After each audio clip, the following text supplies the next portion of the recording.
Oh. Declan Rice, Miko Marino, Bukayo Saka, and Martinelli. 5 goals. Yes! All of them sublime. 5-1 to the Arsenal on aggregate against Real Madrid. The Remontadas, is it? Don't speak Spanish. Oh yeah, where's your comeback?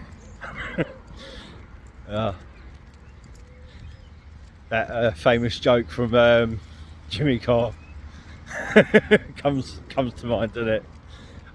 If you know, you know. Yeah. Arsenal have beaten Real Madrid, and it was glorious. Anyone that watched my match preview for the last match at the Burnabout would know that it was actually my partner's birthday. Yes, when was it? I can't even think. Yeah, it was my fiance. Yeah, it was her birthday, so I had to kind of be subdued a little bit at my celebrations. I still jumped up and like almost ran around the garden, but we were having a fire pit. It was late at night and there's houses all around us. I didn't want to be one of those guys screaming and waking up little kids like next door to us. So I was respectful, but my God, it was hard. I think the first time I shouted was probably when we got the penalty. No, the first time I shouted was when Mbappe put the ball in the net in after 3 minutes, and my heart just sank, and I just went no.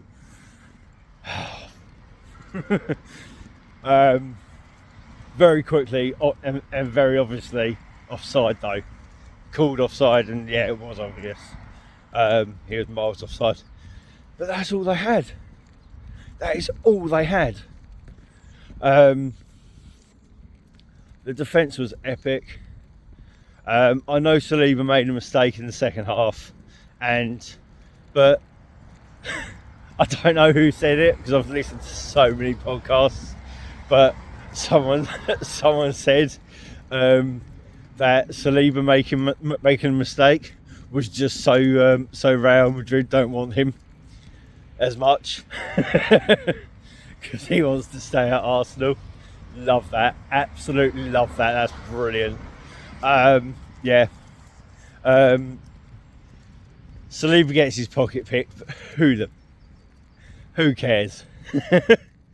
Going back to the first half, yeah, I'm going to basically go through all the moments that made me jump out of my skin and nearly shout to the heavens because I was outside and surrounded by houses with kids, and because I live on the States, and yeah, lots of little people, and I don't want to be that guy. So yeah, that's the reason I didn't shout to high heavens. I very nearly did though. So we get a corner, and we see Marino fall over or get pulled over in the box, but in the Premier League, that's never given. That is never given. And we carry on. I think it's for about 3.5 minutes of open play, and then the ref actually stops open play, just calls it and goes, "I'm going to the monitor," and everyone's like, "What? Why?" And then you see the Real Madrid people protest, and you've got to think, my God, they're going to give a penalty, because you don't stop open play unless it's almost a certain penalty, and VAR's just gone, no, you've missed something.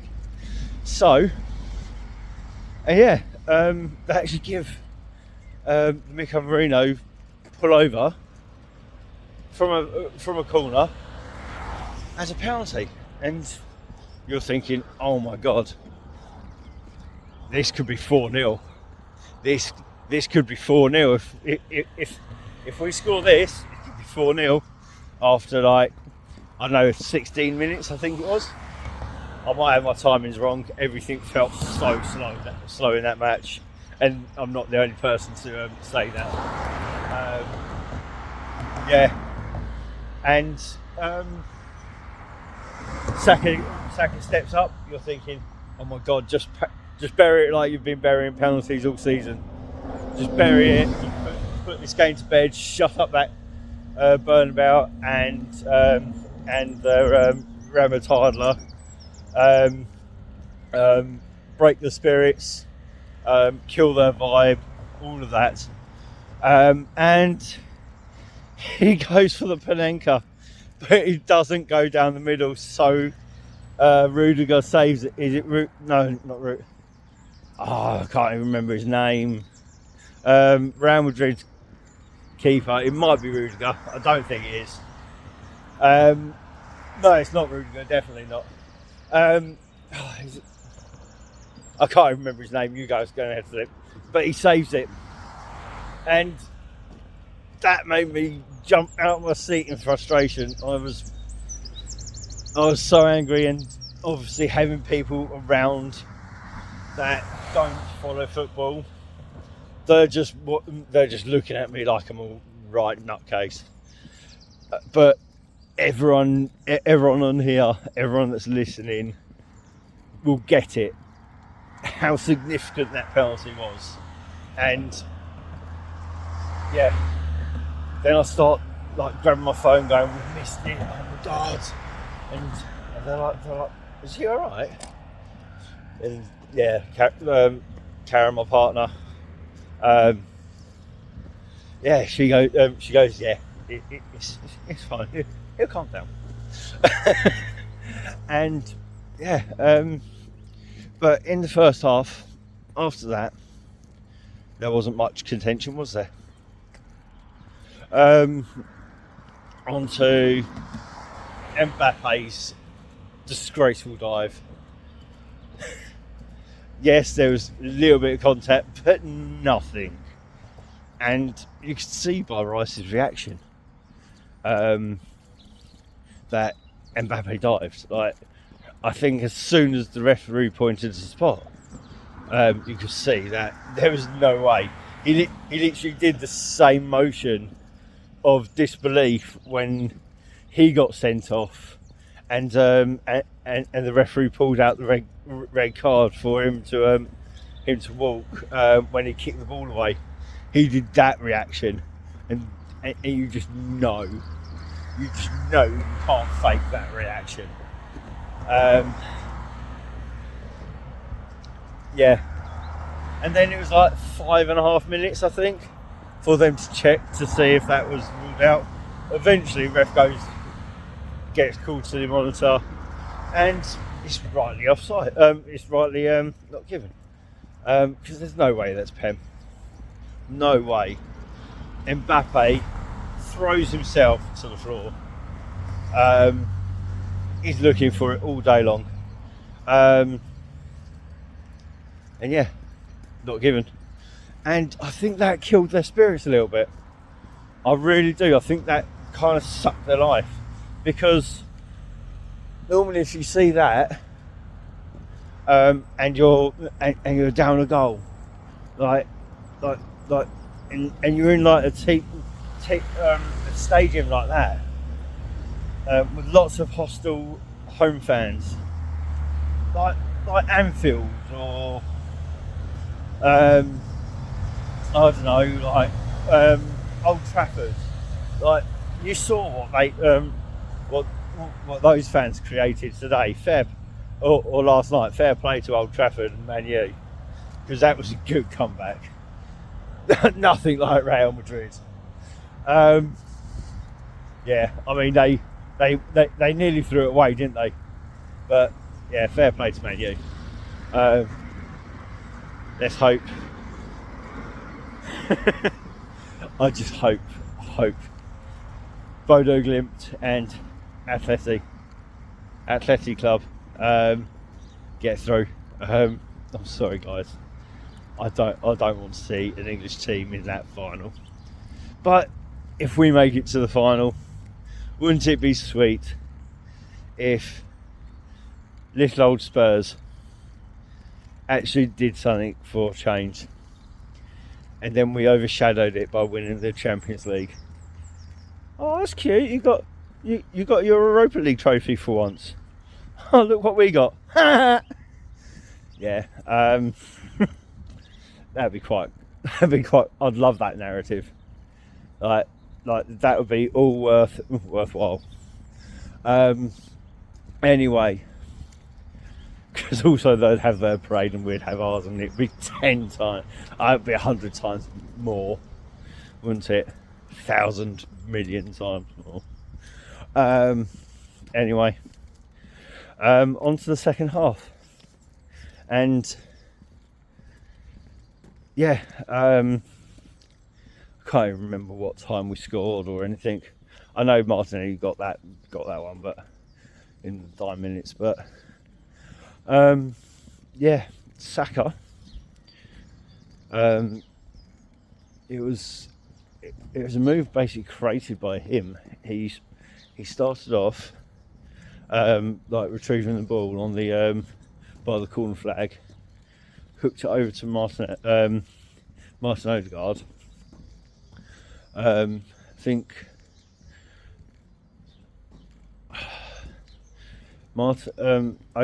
Odegaard passes it to Marino, and you see Saka dart into the box and continue his little run, and Marino just picks him out, just threads the pass like his prime Odegaard of 2 years ago, and you're thinking, okay, he's going to go around the keeper.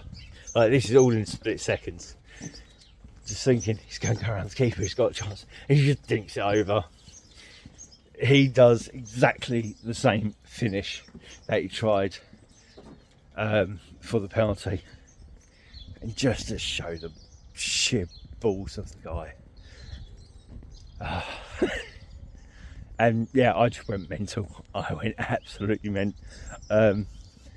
Still subdued, because yeah, but oh my god, I checked my my heart rate, because I've got like smartwatch, and it was 115 beats a minute after Saka scored. Yeah, it's meant to be like between 60 and 70 resting heart rate. Not doing exercise, just watching Arsenal. Yeah, what a goal. What a goal. What player. And he shushed the crowd. He shushed the crowd like Henry did at the Bernabeu all those years ago. And oh my god, what a game. What a game. Then in the dying minutes, like I said before, Mikel Merino again. Like, obviously Real Madrid are like going for it, like pushing hard and everything. And oh, puppy. Yeah, Real Madrid are pushing, leaving a lot of space open at the back. Mikel Merino pinches it and sees Martinelli up running, just threads it through. But you also see how much of an engine Martinelli has, and I can't remember who pointed this one out, but it was like, I think it was Lee Judges, to be fair, on his fan cam reaction. It was like the Chelsea game where he ran the whole pitch from that corner, but he had someone there alongside him, but he still just put it away. He literally like turned on those afterburners for like the last couple of seconds, or last second, to get that distance, to get that shot, and oh my god, my brain just exploded and melted, and I don't think it's been right since, personally. Yeah, what a game. Declan Rice, fantastic, man of the match, 2 man of the match, double man of the match, back to back, like he said. Miles Lewis-Skelly, Kivior, oh my god, Kivior. He could have been man of the match. Doing that little seal bounce off his head in the box. Was it from a corner across? Seal bounce into David Raya's head from 2 headers. Just controlled the ball cleanly with his head and bounced it safely into Raya's hands. That's ridiculous. I should not be able to do that stuff. Timber, sublime. Partey, oh, why did Partey get that yellow? Leave on a good note. We are through, and it's PSG next, who we've already beaten. I know they're a better team now. They've got all their good players firing, and they're the team in form at the moment. On to Ipswich. It's really hard to get up for the Premier League games, isn't it? Anyway, I'm going to love you and leave you. Up the Arsenal. And till next time. Come on.